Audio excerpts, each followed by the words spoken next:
Vamos continuando aqui a aula 2 de eletricidade.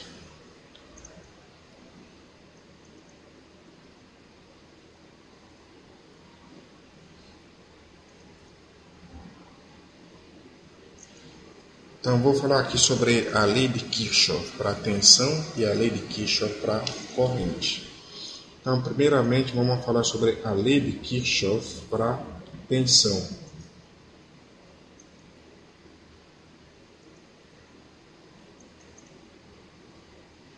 Para tensão.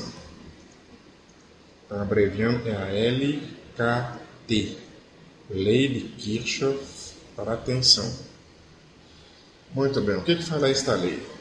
Se eu tiver um circuito dado como o seguinte, V1 aqui, R1 aqui, V2 aqui, R2 aqui, e uma carga Z aqui, uma fonte V3 para cá, uma resistência R3,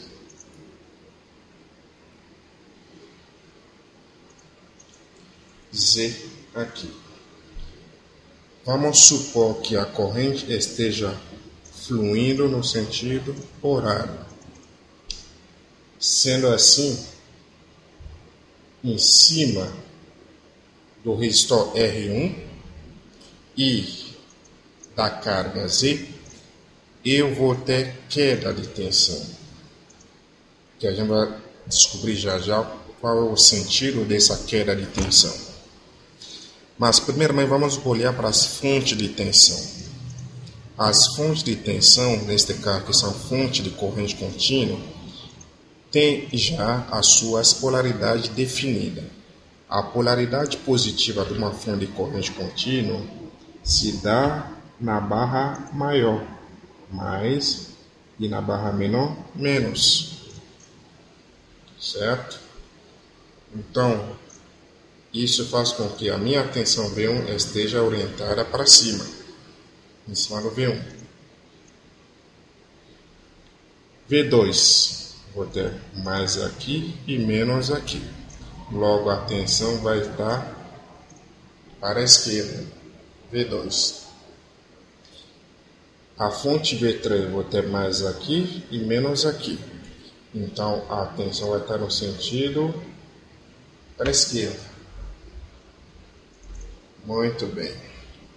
Agora, vamos ver para que sentido estão as quedas de tensão em cima dos quatro elementos passivos, R1, R2, Z e R3. Pela regra, se a corrente estiver fluindo no sentido horário, as quedas de tensão nos elementos passivos sempre estarão no sentido contrário ao sentido da corrente. Logo, se a corrente está no sentido horário, as quedas estarão no sentido anti-horário, ou seja, contrariando o sentido da corrente. Muito bem, então a queda de tensão VR1 em cima do resistor R1 vai estar para a esquerda, VR1. Em cima do resistor R2 também, VR2. Em cima do Z também, para cima no caso, sentido anti-horário, VZ. Em cima do resistor R3 para a direita, VR3. Muito bem? Então sempre até o mundo acabar, em cima dos elementos passivos, se a corrente estiver num sentido, as quedas estarão no sentido contrário ao sentido da corrente. Sempre. Tá? Não podem se esquecer disso. Muito bem, então eu já fiz a representação de todas as tensões no circuito. Então é importante que se faça essa representação em termos de vetores. Porque para você poder escrever depois a lei de Kirchhoff, você precisa saber quais vetores estão no mesmo sentido e quais que estão no sentido contrário, porque isso vai interferir no sinal da tensão na equação de Kirchhoff que você vai montar, tá? Então sempre tem que posicionar os vetores primeiro, sem isso fica difícil você escrever a equação de Kirchhoff. Muito bem, feito isso, a gente vai poder escrever agora a lei de Kirchhoff. O que fala? A soma das tensões em uma malha fechada é igual a zero. Então, eu vou adotar aqui, para poder atribuir sinais às tensões, posso convencionar um primeiro caso. Primeiro caso, as tensões, digamos no sentido horário, as tensões que eu encontro aqui estiver no sentido horário vão ser positivas, e as que eu encontrar que estiver no sentido anti-horário vão estar negativas. Muito bem. Com isso eu vou escrever o seguinte. V1, a equação de Kirchhoff. V1 está no sentido horário, então vai ser positivo. Então vou dizer V1, aí eu encontro VR1. VR1 está no sentido anti-horário, então vai ser negativa. VR1. Encontro V2. V2 está no sentido anti-horário, negativo.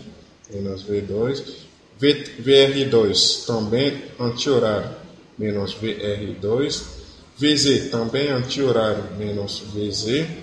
VR3 está no sentido horário, menos VR3. Encontro V3. V3 está no sentido horário, então mais V3 igual a zero. Pronto, escrevi a equação da lei de Kirchhoff. Tá? A partir daí, eu posso calcular a tensão na carga VZ. Então, quem vai ser VZ? Se eu pegar, observa bem, se eu pegar VZ e jogar para o outro lado do sinal igual, o sinal de VZ muda de menos para mais. Logo, eu vou ter o quê?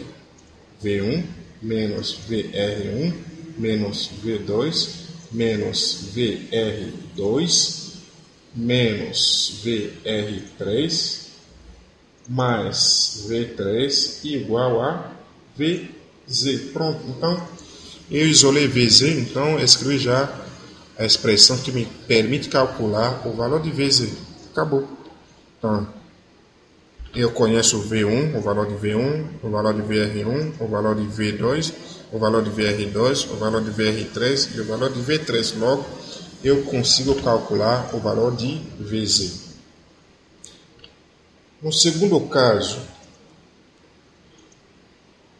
se eu adotar o contrário, os sinais, tensões no sentido horário negativo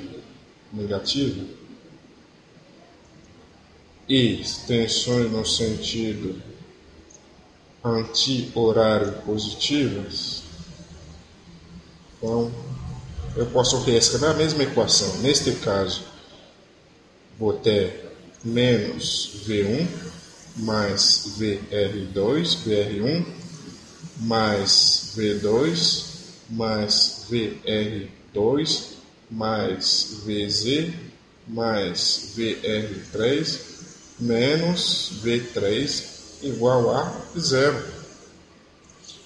E com isso eu posso escrever a expressão de VZ.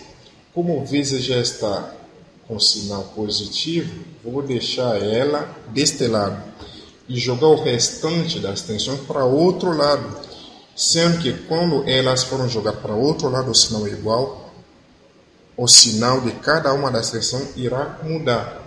Então vou dizer que VZ vai ser igual a V1, o sinal mudou para positivo, menos VR1, menos V2, menos VR2, menos VR3, mais V3. Pronto, acabou.